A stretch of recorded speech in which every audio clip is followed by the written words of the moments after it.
Within hours of the attack, U.S. officials and some Libyans were blaming one group, Ansar al-Sharia, an Islamist militia with a base in Benghazi.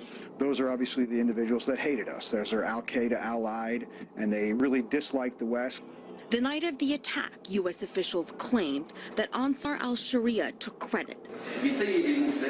But the organization itself quickly denied involvement.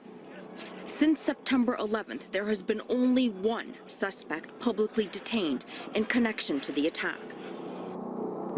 In October, a Tunisian named Ali Harzi was picked up in Turkey and questioned by the FBI.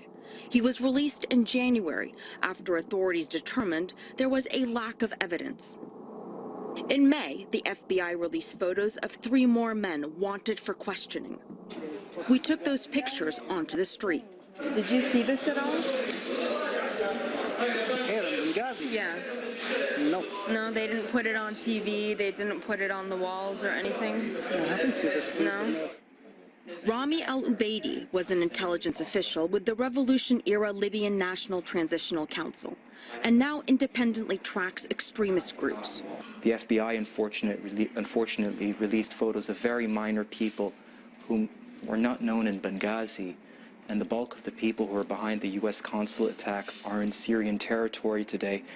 U.S. officials have identified Ahmed Abu ختاله as a person of interest in the attack, and CNN has learned the Justice Department has filed charges against him and several others. So far, no arrests have been made. But for a suspected terrorist who may have been involved in the murder of 4 Americans, he's really not that difficult to find. We met with Ahmed Abu ختاله in public at the coffee shop of a well-known hotel here in Benghazi for around 2 hours. He seemed to be confident, his demeanor most certainly not that of a man who believed that he was going to be detained or targeted anytime soon.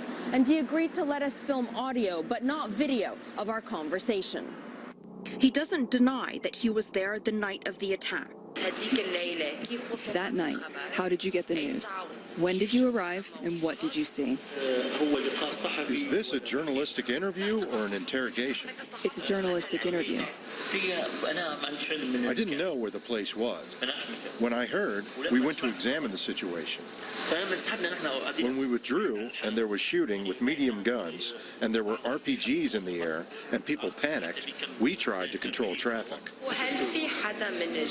Did anyone from the American or the Libyan government side try and get in touch with you? Never. Never? Never.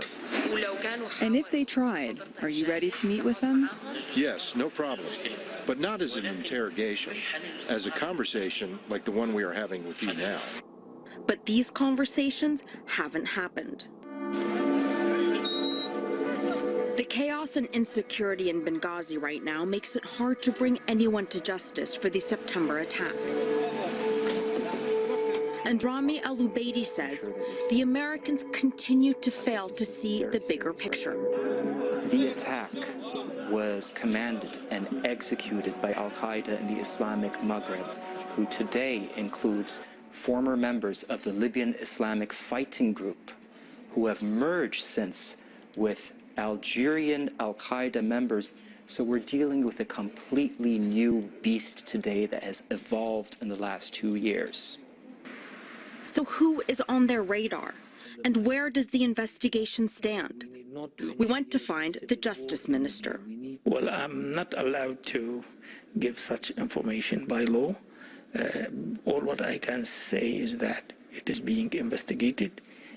He warns against unilateral action by the U.S. We hope that the courts will be held in Benghazi, in the place where the crime was committed, and taking out people is something that may not be fair, because those people don't have access to lawyers. But with no one brought to justice in nearly a year and an investigation that appears stalled, unilateral action may be the United States' only option.